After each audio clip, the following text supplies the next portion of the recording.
Did Elisa Granato, a volunteer in the Oxford COVID-19 vaccine trial, die just 2 days after receiving the experimental injection?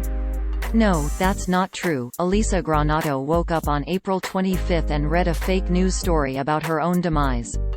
The claim originated in an article published by N5T.com on April 25, 2020 titled "First Volunteer in UK Coronavirus Vaccine Trial Has Died", News Oxford, which opened, quote, "Elisa Granato, the first volunteer who availed herself in Oxford for a jab in the first Europe human trial of a vaccine to protect against the coronavirus pandemic has died.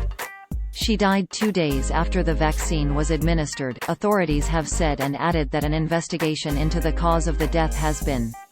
End quote. Users on social media only saw this title, description and thumbnail, quote, "First volunteer in UK coronavirus vaccine trial has died", News Oxford. Elisa Granato, the first volunteer who availed herself in Oxford for a jab in the first Europe human trial of a vaccine to protect against the coronavirus pandemic has died.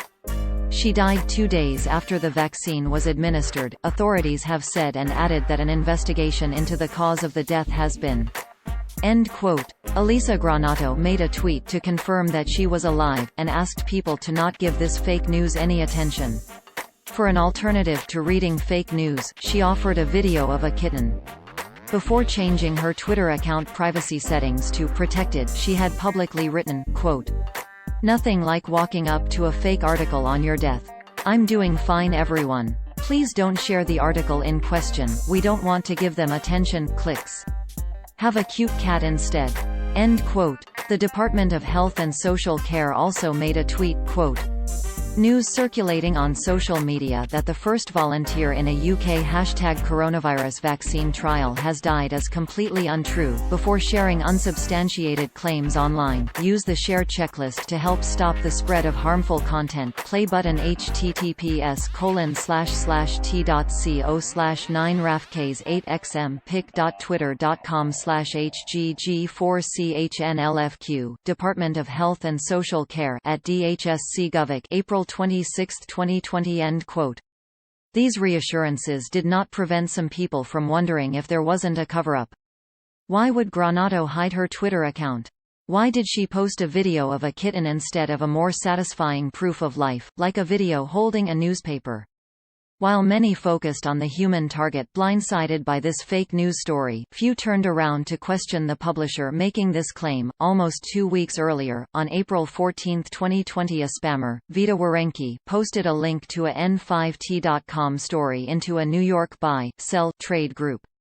The story was titled, "First person who received COVID-19 vaccine has died, 2 others in critical condition." This article was written by James Alamy, the same author who wrote the false story about Elisa Granato. The earlier story, now removed from the N5T website, was nearly identical to the other, only it was based in Seattle and was about a woman named Jennifer Haller. The spammer employed a trick we have seen many times before from this network, which also includes the websites abtc.com, cbtvn.com, and mcmnt.com. They turn the commenting off on the post so the people exposed to the fake news in Facebook groups do not have the opportunity to discuss the story amongst themselves or to warn others before they are tricked into clicking on the link. This is how the now deleted April 14 article, cached here, began, quote, "The first person to get the COVID-19 vaccine has died, officials have said. The 43-year-old mother of 2 from Seattle after almost a month after availing herself for a jab in the first human trial of a vaccine to protect against the coronavirus pandemic.